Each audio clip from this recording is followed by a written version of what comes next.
This is my new Model 3 Performance, and in today's video, I'll be talking about the harsh realities of owning a solid black optioned Model 3 and what I do to keep it new despite some of the things that I'll be talking about in this video. So if you're new here, welcome. My name is John with Blackbird Productions, and on this channel, I create cool cinematic car reviews like this one.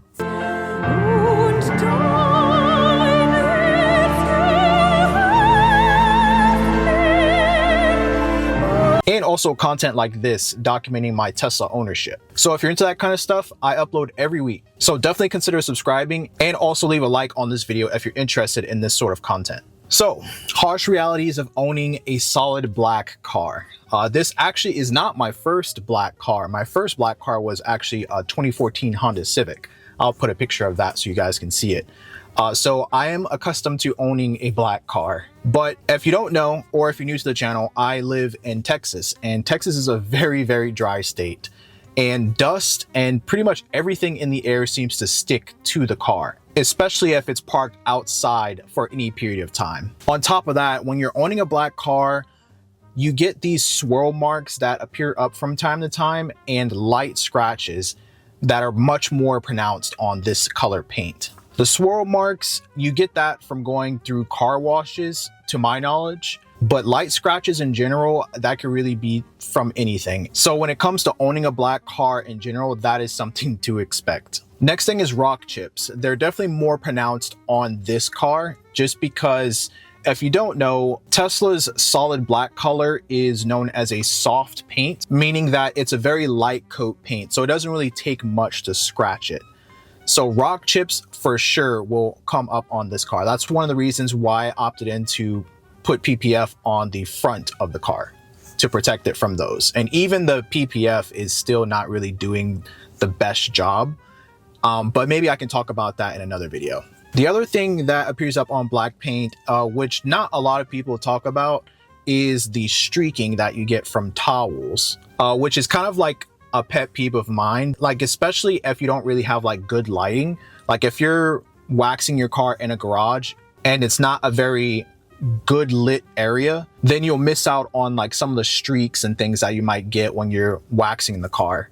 I know I go through this quite a lot. I don't know if any of you guys can relate, but essentially it all comes down to just using quality materials and also just taking your time, which is sort of the second section of this video. So I talked about some of the things that go wrong when you're owning a solid black car, or a solid black Tesla in this case. So now I'm going to talk about what you can do, or at least some of the things that I do, just to keep my car looking new every day. So the first thing I already touched on, but I'll say it again, quality materials, specifically quality towels. I personally get my towels from a place called The Rag Company. You can actually find them on Amazon. The towels are pretty pricey, but you get what you pay for. They are very, very quality. And I actually have one here.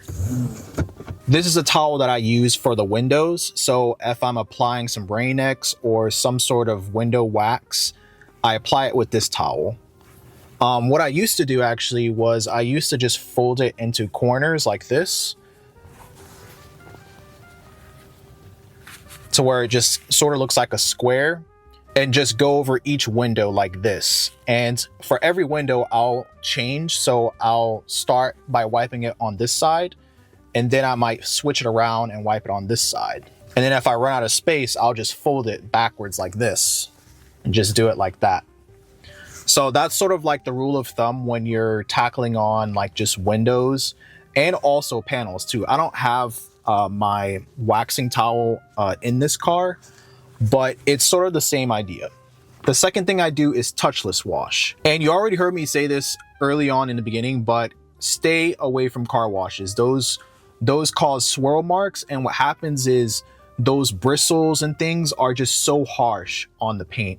And also, not to mention, big trucks and other cars go through that car wash, and all those microfibers that they use for the equipment that washes the cars, it picks up rocks and dirt and stuff like that, and all of that stuff just gets on your car as you're going through the car wash. So basically the fibers just hold all of that, and it just scrubs your car with it, and that's how you get all of those scratches and swirl marks. So definitely don't go to a car wash, and I definitely wouldn't take a brand new car to a car wash, period. Instead, what I use is touchless wash. And essentially, it's just a coin wash that you go to. A lot of these are really, really old, but they're still being maintained, thankfully. But one of the cool things about touchless washes is you don't really have to pay as much as you would to go into a car wash, which I like. When I go to a coin wash, I usually spend anywhere between $2 and $4 to wash my car. And it doesn't include drying, but that's okay because I have my quality towels to dry the car. The other thing is most of them don't use harsh chemicals like a lot of the car washes do, because if you don't know, some of those can actually ruin finishes on rims and also paint in some cases. And overall, I like it. It does require some manual work because obviously you're not going through an automated system, but I believe it's your car and you should take good care of your car. Third thing, rock chips. So I haven't applied any rock chip solution on this car yet. I actually have it being shipped from Tesla. They actually offer a rock chip repair kit. And I did pick up a couple of rock chips on my last cruise, just on the side here. I might make a video just detailing just the overall repair process with it. But their kit is essentially like Dr. Chip Fix, if you've ever used that before, which I have. I have pretty good experience using that. I've used it a couple times across many different cars that I've owned, and it works pretty well. I'll say for larger rock chips, though, you'll probably need a professional to look at that. Dr. Chip Fix or Tesla's solution to fixing rock chips won't be enough to fix that. If anything, just speaking from my experience, what it'll do is it'll hide it. It won't necessarily make it go away. And if you look closer up on the car, then you'll see it. Like, it'll be easier to point out. So that's just like a little tip on just bigger rock chips. I would definitely go to a professional to sort that out. But for smaller stuff, maybe even like road rash, this solution should be good for that. And that's what I plan to use on the side of this car. Again, don't have it in front of me, but I'll provide a link in the description below so you can check it out for yourself. The last thing is pretty obvious.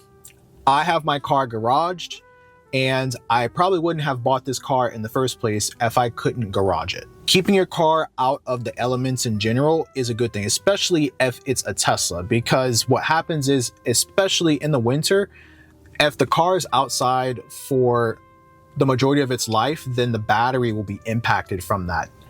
Also, going back to what I said before, this car has softer paint.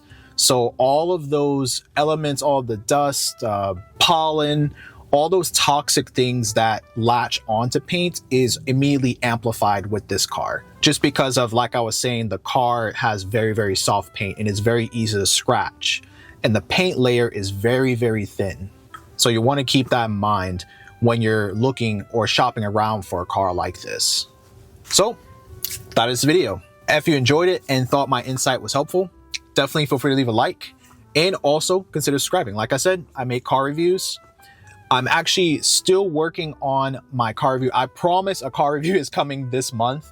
I actually just got a car confirmed and we're gonna go and start filming this weekend.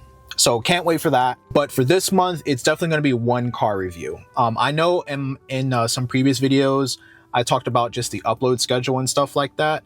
I made some changes. I dialed it back a little bit just because I wanted to try something a little bit different.